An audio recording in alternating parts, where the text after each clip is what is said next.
Hey, this is Meridith Elliott Powell, and you know what time it is. It is 8 a.m. Eastern, Saturday morning. It is the week of July 4th. Probably a lot of people are on holiday, but here we are talking about sales. I'm hanging out here with my partner, Mark Hunter. How you doing this morning, Mark? I am doing great. I'm actually back in my old stomping grounds, Omaha, Nebraska, in town here for a wedding for the weekend. So doing it from a hotel this morning, but hey, it's sales. Let's talk. Let's talk sales logic. All right, what's on the topic for today? Well, we got a great topic. We're going to be talking about the most critical sales strategies for success. We got a question that comes in from a person in France, and really regarding how do you get a new sales team up and running. And the content we've got really applies not only to new salespeople, new organizations, but to veteran salespeople. Because haven't you noticed? Isn't it amazing how salespeople with years of experience can slip? And Yeah. you got to get back to the basics, to the foundations. So that's what we're going to be talking about. I think we got a great show. All right, let's go ahead and get started.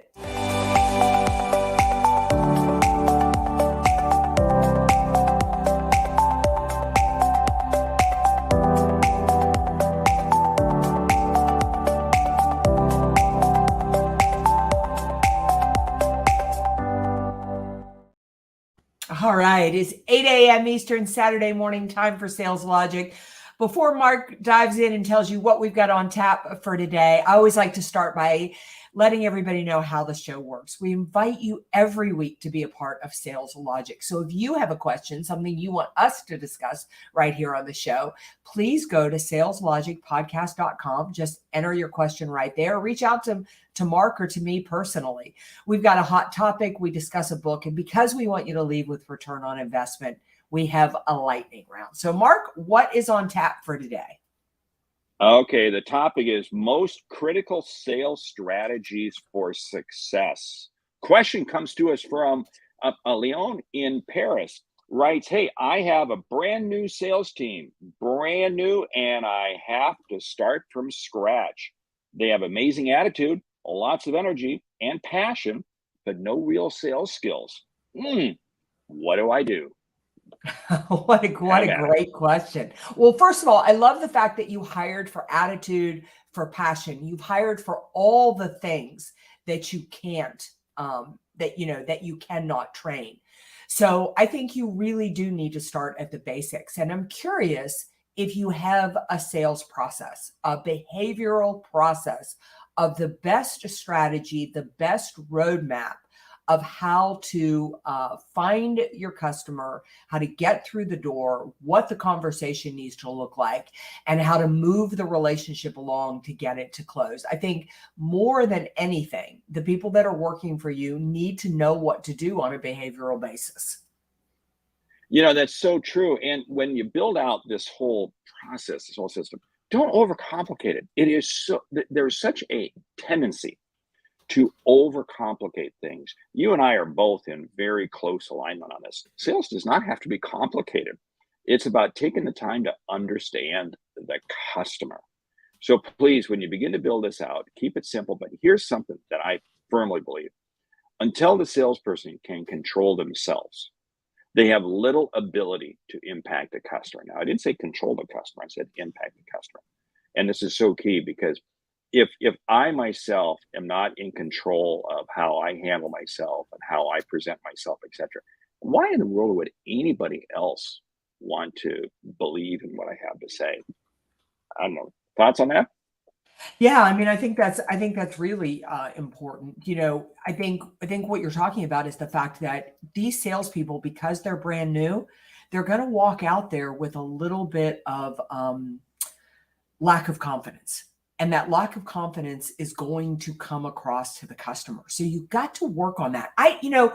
First of all, make them feel comfortable with the fact that they don't necessarily have sales experience. We've talked about this on the show before. And Mark, you're famous for saying sales is just a conversation. So start them out by saying, we just want to go out to talk to people and to learn where their pain points are. Don't worry about product knowledge. Don't worry about, asking exactly the right questions. Get people out there talking, taking notes, and learning. Really, really important. I think that's so much. And hey, good morning to Paul Caffrey checking in from Dublin, Ireland. You remember Paul? We met him when I he do. was Hey, speaking in Paul, I need to reach Lithuania. out to you. I'm coming your way. I'm going to be in Dublin on August 6th and again on the 13th. So we need to get together. Wow, there you go. See, we arrange all kinds of things when we do Sales Logic podcast. Anyway, here's a simple thing. So many new salespeople are afraid to engage with a customer. Well, I don't have all the answers. I don't have the answer. It's not the answers. It is just a conversation. And Leon, what you need to do is you need to have your salespeople feel confident enough that they can just have the conversation, just ask questions. And here's the whole thing. It's beautiful. Stress with them. It's important if you don't know all the answers, because that way, when you get asked a question, you can sit there and say, hey, I don't have the answer, but I'll find out for you and I'll get back to you. What a perfect way to follow up. And of course, as you always like to say, the sale is made in the follow-up, right? So this allows that continuation of the conversation. But they got to feel confident that they can walk into that without having all the facts. And that's okay. Yeah, I think this is such an important conversation, not only for brand new salespeople, but for anybody out there who's struggling a little bit with sales. So much of sales, I was just talking about this yesterday on a podcast, is so much of sales is about you getting to your own sales goals. And if I were going to start a sales team right now, the way that I would start that sales team is by number one, saying, we're out there to help people. That's our job. I want you to go out and literally investigate and try to figure out where people's pain points are.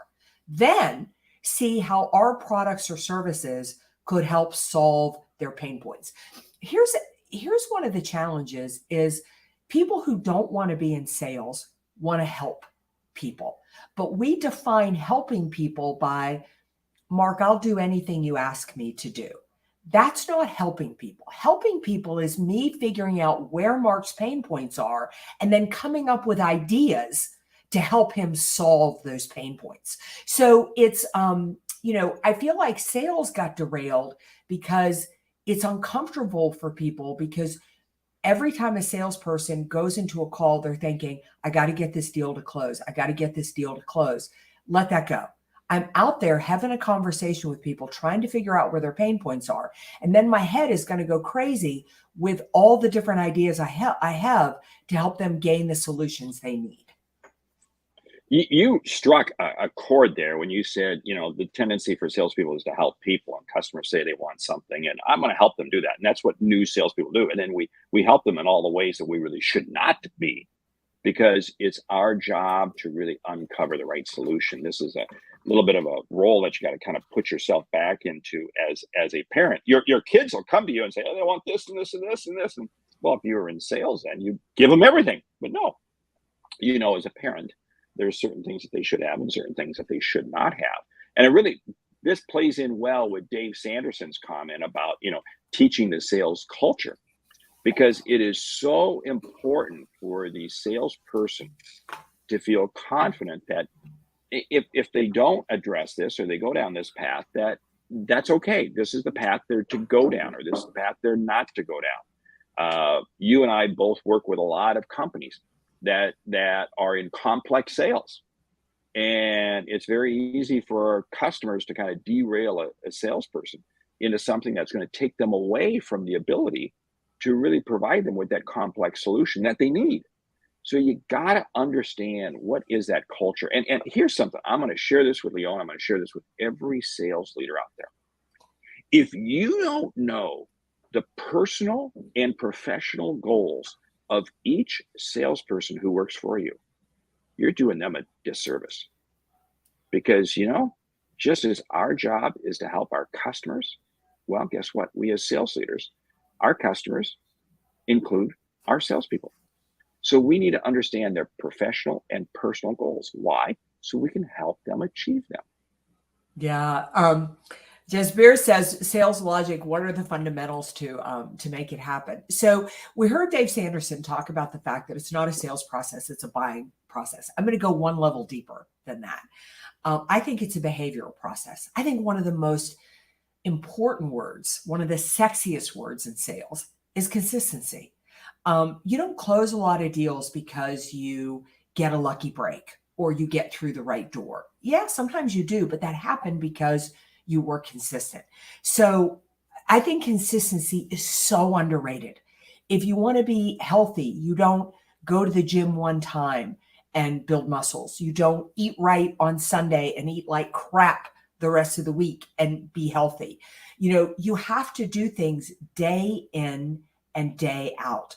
And so if I had a brand new sales team, and we were just starting out, I would be so happy because there's no bad habits there. And so you take this group of people and you define what are the behaviors you need to be doing, and then you hold them accountable to the behaviors. Now, here's the beauty of that. Behaviors are easy. It is like, if I think about the fact that I want to get in shape and I'm in really bad shape, that thought of thinking, I want to lose 30 pounds, I want to be able to hike, Mount Kilimanjaro, that's overwhelming to me. But if you tell me every day I need to drink 64 ounces of water, I need to walk 3 miles, and I need to meditate for 10 minutes, I can do that. That's achievable. I can do the behaviors. So nail those behaviors down and do those behaviors. Okay, this was amazing. It was 10 minutes into the show before we used the word consistency or discipline, because you and I are very closely aligned on that, because success comes from being absolutely disciplined, and discipline begins with your mindset and your time set. And it's amazing because you and I have both, why are some people successful? Because they've mastered that ability to be consistent in their activities. And you and I both know some very top producers, and it's amazing. And I go back to a conversation I had with one. He said, if people knew how boring my life is, they'd be shocked, because he has such a routine with everything that he does. He is incredibly consistent and disciplined. And he has told me on several occasions, that is the reason I'm incredibly successful, is because I'm consistent, because I'm disciplined. So I tell you what, Leon, this is heads up for anybody looking to develop a sales team. You have to create a behavioral process that is repeatable day in, day out, consistently. And I'll tell you what, you can even be off base in terms of not even quite doing it right. But if you're consistent, disciplined, it's amazing the results you'll still achieve. It almost is counterintuitive, but it's amazing what happens. I also find I love what John Register said here. He said, I help people find a solution to their pain point. I'm just the salve for their pain. You're the relief. Here's the thing that I love about behaviors, though. Number one, I can control them. Mark said it earlier, I have no control over the customer. And listen, the marketplace that we are in right now, especially those of you who are joining us from Europe, your economy is a little more stressed even than ours is. And you can't control the customer in that. It makes decision making just a little bit crazy. But behaviors you can control. Like last week, we talked about this before, but I've got a lot in my pipeline, a lot moving through the pipeline, but I'm struggling to get to the close. I mean, it's just not getting over the finish line. Now, when you look down and you're not getting things over the finish line, you get stressed out about that. But I find behaviors very soothing because it gives me something to do. If I had a week where I did not close a deal, I can make more calls. I can, make more, connections on LinkedIn. Whatever my behaviors are, I can follow up more with people. But behaviors, to me, I find routine very soothing and very controllable, and it gives me action in a world where I have very little control. Yeah, and I love what you're saying, because we're all experiencing this. We have things in our pipeline, and we get them right to the close, and we can't get them over the hurdle. And you're right, because of all these economic factors and all this stuff going on. But it comes back to what we've been talking about. It's consistency of the follow-up, so you got to stay in touch. But it's also about the conversation. It's about listening to the customer. And when you listen and you hear enough of their issues, you hear enough of them, you can really begin to understand what is the pain that they're dealing with. And again, because of all of that, it now allows you to be in a better position to move them across the finish line. But I'll tell you what, it comes back to what we said right up front. If you don't first believe in yourself and are not confident in yourself, you're going to get spooked. And what are you going to do? You're going to stop. You're going to say, I can't get these over the hurdle. I can't get these over the hurdle.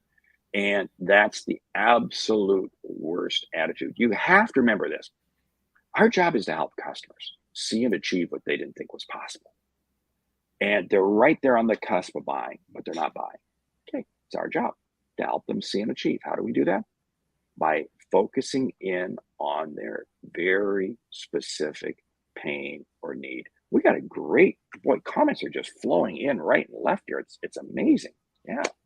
Yeah, I love. So this is Roberta is our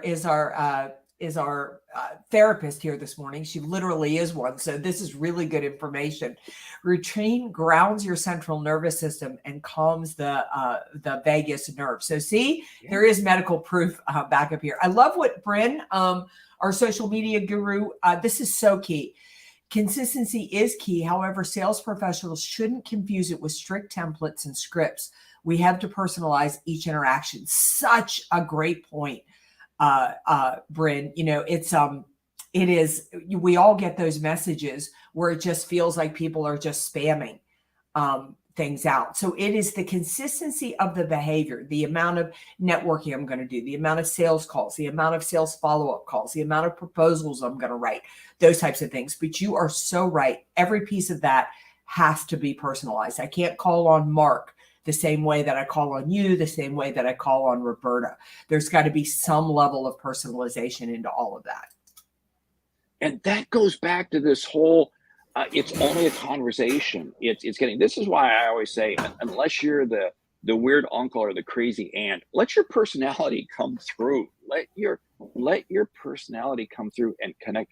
People are more starved today than ever for personal relationships. I don't know if you notice this, Meredith, but we have some of the same consistent people every week on our show. Brilliant people. Why? Because it's part of a community and we're interacting, we're exchanging ideas, we're sharing. But along the way, we get to know each other. And this is absolutely key in sales.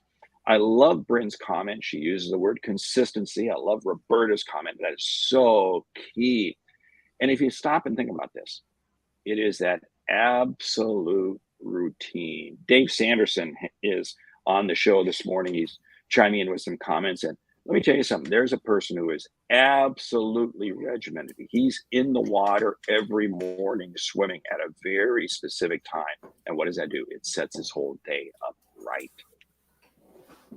All right, we got a great question here. What's the best way to ensure outbound calls, emails are personalized while ensuring the volume remains high? Great question. I'm in the process of doing this right now. I have a huge list that I'm emailing out to. I've got some content. It's a nurturing sequence. I'm not necessarily quote unquote selling. It's a follow-up process that I'm in. And even though I am using sort of an email template, I've got a little social proof I want to use in there and things like that. Here's a couple of ways I'm personalizing it. First of all, I don't send a single email out that I don't go to the person's LinkedIn profile first and to the company website. I want to see something that is going on with them. Like, for example, one that I sent out this morning, they're in Jacksonville, Florida, and Mark and I are headed to a big meeting in Florida in a couple of weeks. Well, I have a speaking engagement in Jacksonville first. So I made that connection. I made that connection to Jacksonville. And even though I'm using social proof in the emails I'm sending out, not all my social proof is the same. Like, this company's in manufacturing, so I'm making sure that my social proof is in manufacturing for them. Another one that I had to send out is in the travel and tourism industry, so I'm making sure that the social proof is in travel and tourism. So you're using the bones of my email is the same, but the pieces in it are are personalized. Yeah. Now there's a lot that Meredith said there, and I want everybody listening to this to pay attention. First of all, we're recording this. We're doing this on a Saturday morning, and Meredith just said that she had already sent that out on a Saturday morning. Okay, get this. See, sales doesn't stop. Sales is not a Monday through Friday, 8 to 5 or whatever. No, it's 24/7. But let's put that aside here for a second. That question raised, personalization versus volume. I'm going to go for personalization anytime over volume. And that's exactly what Meredith is demonstrating. She's personalizing each individual comment, each email. And that's what's key. One of the things that salespeople fall down on is they have this attitude. And I think it's because sales managers, management says volume, number of leads, number of leads, Yeah. number of leads. No, it's about the quality of the leads.